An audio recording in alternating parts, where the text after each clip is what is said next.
Bonjour amigos, welcome, and this is BlitzBoyHD. Introduction. I quickly want to mention that this is not a professional video. In this video, I aim to explain what the Snyder Cut of Justice League is and also my experience around it. In future videos I will make on my writings, you can see just how much all of this has influenced 2013. We first need to go back to the year 2013, when Man of Steel was released. The film was very dark in tone, which was quite unexpected, especially for a Superman film. This led to a lot of problems. The film was supposed to be the first in a 5-part film series. Keep in mind that this series was inspired to a certain extent by the video game Injustice. In this video game, Superman becomes a dictator and leads the rest of the Justice League to make a regime, killing any who stood in his path. Back to the series. It would start out with Superman losing his hope and everything, but would eventually grow into the smiling dude that everybody knows him to be. However, the geniuses at Warner Brothers decided it would be better to make it into a universe somewhere in the middle of it in order to compete with the MCU. 2016. The next film in the series would feature Superman in a clash against Batman and would set up an entire universe. It ended up being 3 hours long. Before release, however, some important scenes were cropped out and other scenes were shuffled. This version was then released into theaters. That brings us to me, BlitzBoyHD. Let me go over my story with superheroes quickly. When I was a little boy, my cousin and I would watch the original Superman and Spider-Man trilogy quite a lot. I remember absolutely loving them. Around 2012, I met a friend while playing in a park. Let's call him 90 Degrees. He lived right across the street. For the next few years we would be very much best friends, often playing with toys and video games. In fact, the day that I met him, we invited each other over to our respective houses. For that day, by my house we played with my dogs and by his house, we played video games. That was the first time I ever played a video game, which was Lego Batman 2. Lego games and to a certain extent other games were what got me quite interested in superheroes. I got more into DC than Marvel, mainly due to 3 series I would watch regularly. Green Lantern, the animated series, Batman the Brave and the Bold, but mainly Young Justice. My interest in DC was quite solidified by watching the Dark Knight trilogy I think somewhere in early 2013. Over the next few years I watched quite a few superhero movies and enjoyed them very much.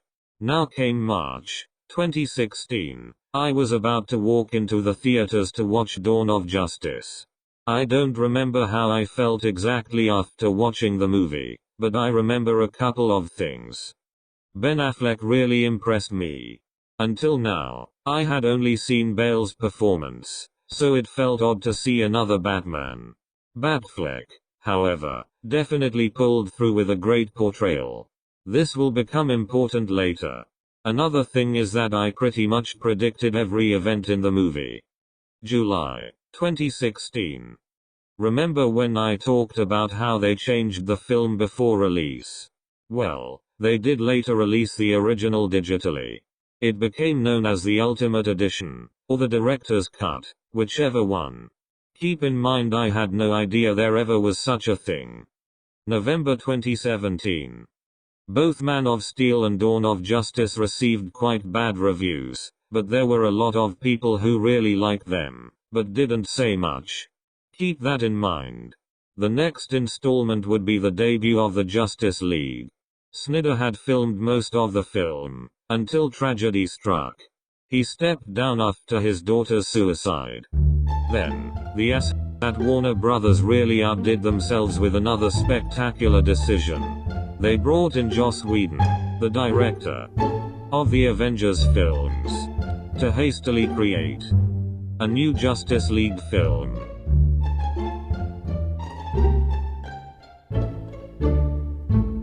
There was a huge rewrite of the film, as it now had a time limit. It was soon revealed that Whedon had abused the actors Gal Gadot and Ray Fisher while filming. This new version that he created was then released into theaters. Now we come back to me. I was walking through Canal Walk and wondering what film to watch. I saw Justice League was playing and decided to watch. While watching the film, I realized a few things. Firstly, I realized they were in the same continuity, which I didn't know until I saw the actors. Secondly, I realized the film was garbage. This was a time when my standards for a film weren't too high and still, I was disappointed. November 2018. Throughout the year of 2018, I had a resurgent interest in DC. I will go into a lot more detail about it when I discuss Project H. For now, here are the basics. A combination of rewatching Young Justice and anticipation of LEGO DC supervillains got me interested in checking out the films that I mentioned in this video. I had forgotten a lot about the films. First things I saw were the reviews and immediately just assumed they were terrible. Although, I started having doubts when watching some clips. I decided to watch Dawn of Justice myself to investigate. I loved it. Now, I'm not going to go into detail about why I did, otherwise this video would be at least half an hour longer, but just know that I did. In fact, this was only the second movie during which I only paused and got up once. The only other movie that accomplished this was The Adventures of Tintin, in my opinion, another underrated masterpiece. Getting back to the film, I realized while watching that this was not the same film I saw 2 years prior. I had accidentally stumbled on the original cut. I forgot to mention something.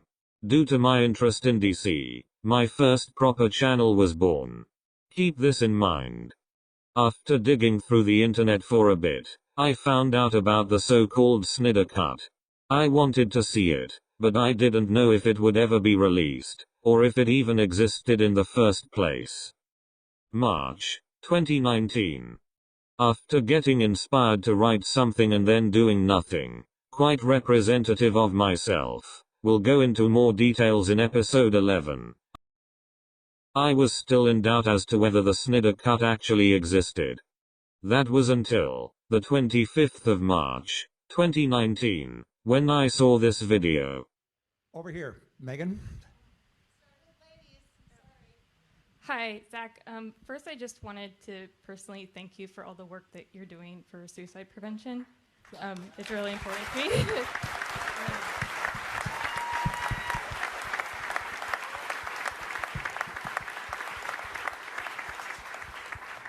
And I guess I'm going to be the first person to throw out that awkward question about Justice League, which is basically... Sure, what about it? So, David Ayer... Was it fun to make?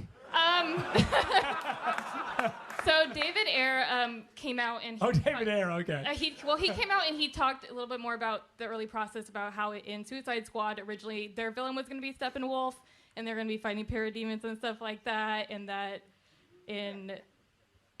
he also released and also you on Instagram released an image of Darkseid and stuff like that. So I guess my question is kind of, what the hell happened? It's a good question. And what was going to happen? All right.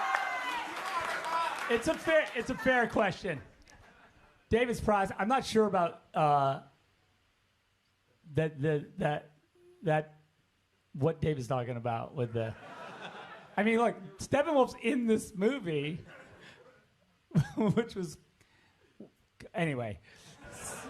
I mean, you saw him in this movie, so how? Oh, Granny Goodness. Oh, it could have been Granny Goodness. That might have been cool. I don't remember him talking about that, but that could have been cool. Granny Goodness that's also crazy and fun. But yeah, so look, there was a lot of great conversations that I had with David about, even just getting our Batman in and getting our Flash in Suicide Squad to try and start doing that a little bit.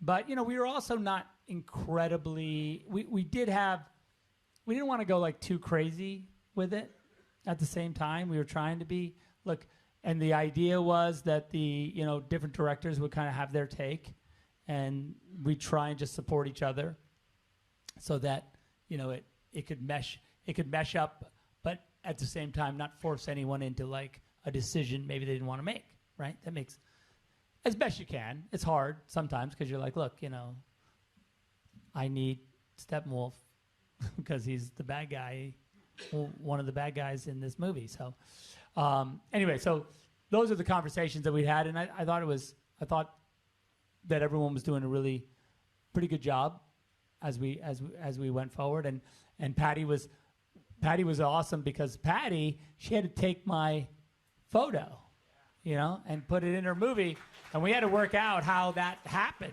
because we had a placeholder photo for a long time that Steve Berkman, who is a teacher at this school and who shot both photos, took, because even before we had a script for Wonder Woman, we didn't know, we weren't sure when that movie was going to happen and how it was going to happen. And so we had to, just based on our story, we had taken a picture of Wonder Woman in a ancient war with, a team of soldiers, very similar to the one that ended up in her movie. Now, there was an actual story built around the one that she has in her movie. And so that was I thought that was that was like the best case scenario, right? So what about it? You mean like how she used it or how it evolved? The music. The Wonder Woman theme was written specifically for this movie, because when we wrote the theme for Wonder Woman in this movie, there wasn't a Wonder Woman movie yet. So you can imagine that. And then it was up to Patty whether she wanted to use it or not, right? And I think it's in the movie. So yeah, so she was like, yeah, cool. And I think Hans is doing now Wonder Woman 84. So that's a good relationship. That's nice. So that's, I think, the best case scenario for how the whole thing could work. And as far as, listen.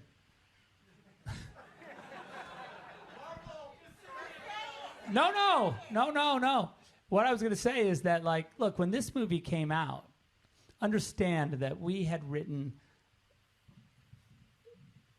Chris Terry and I had finished the script for Justice League before this movie came out, right? So that script was done.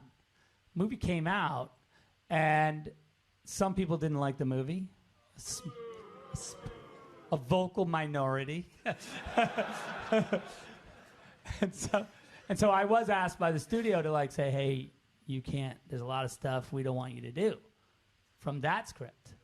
So we did a rewrite, right, of the script. So the original Justice League that Chris and I wrote, we didn't even shoot. I mean, there's a lot of it that we shot, but the actual idea, the hard idea, the scary idea, we never filmed because the studio was like, that's crazy. And we were so insecure at the time after this movie came out, we were just like, I guess it is crazy. We're fucking nuts. What are we, there's gonna be mass hysteria in the streets if we film this. Apparently. Crazy. All right. It's a long story.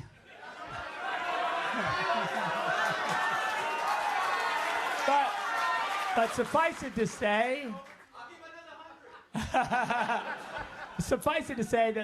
so look, the truth is that, the nightmare sequence in this movie, right, was always my idea that all of that would be eventually explained, of course. I mean, is that a surprise?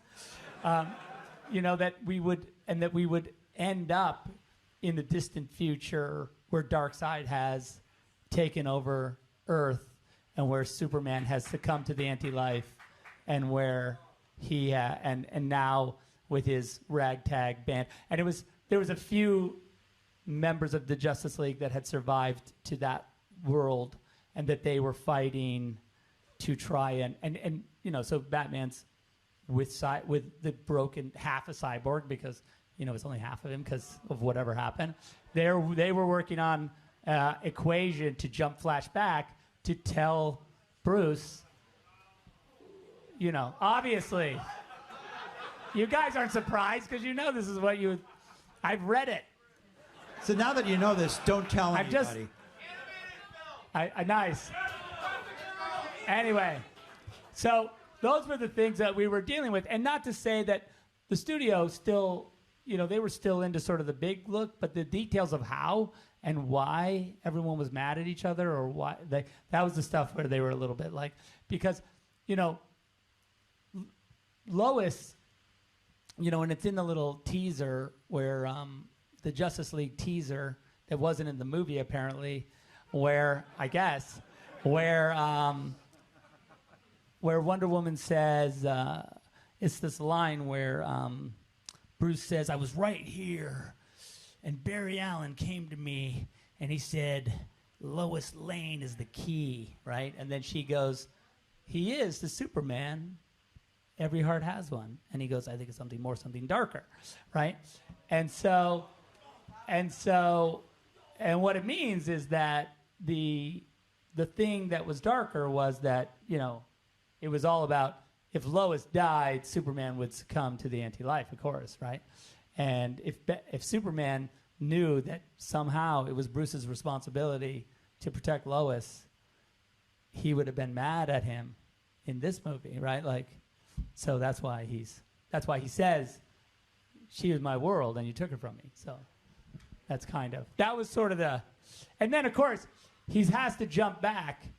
And the other thing that we were working on was this idea that Cyborg said to Bruce in the distant future, like, there's two windows. We had come up with this time traveling concept where basically the way the time traveling window worked is that it's not awesome physics and doesn't make any sense, but that you had to jump, you had to do a time jump when the Earth was in relatively the same spot, right?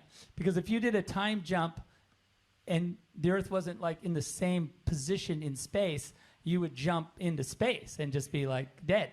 And so, okay, so there's always like, so they had two windows, right, to do the jump. And Cyborg says, like, what, you know, which of these two windows do you think we should use?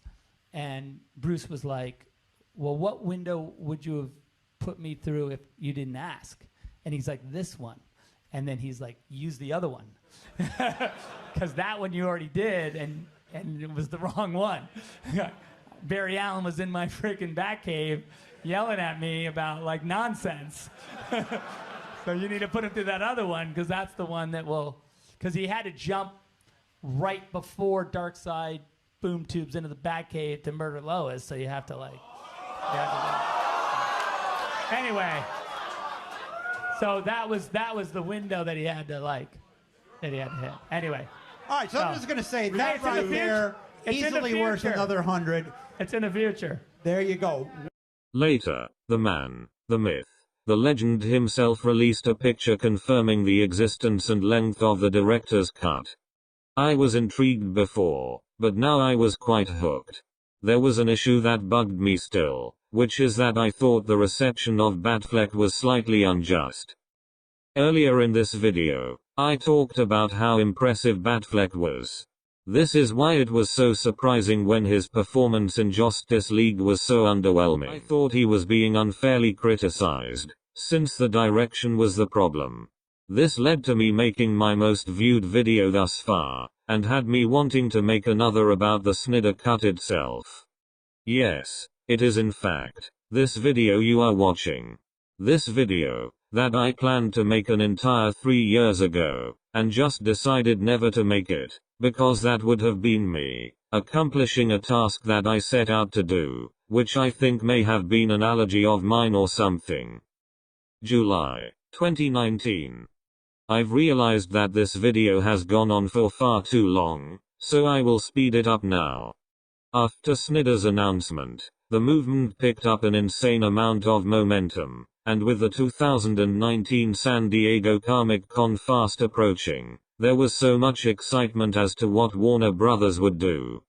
Warner Brothers, continuing their amazing decisions, decided to skip the event altogether.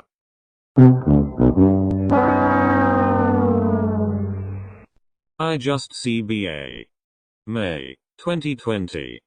The movement, however, did not go away at all. If anything, it picked up even more momentum. Aside from doing wonders for suicide prevention, the movement was now displayed on Times Square, had the backing of superstars, even those across the comic book aisle. As if that wasn't enough, the movement grew every time Zack posted something about the film.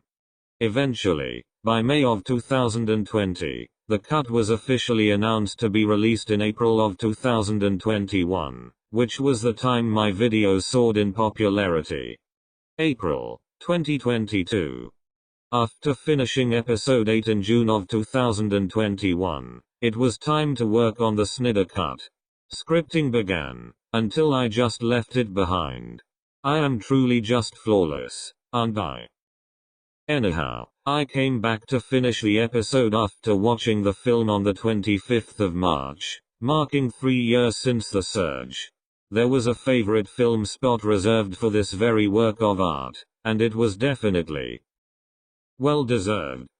We have finally reached the end of this leviathan of a video.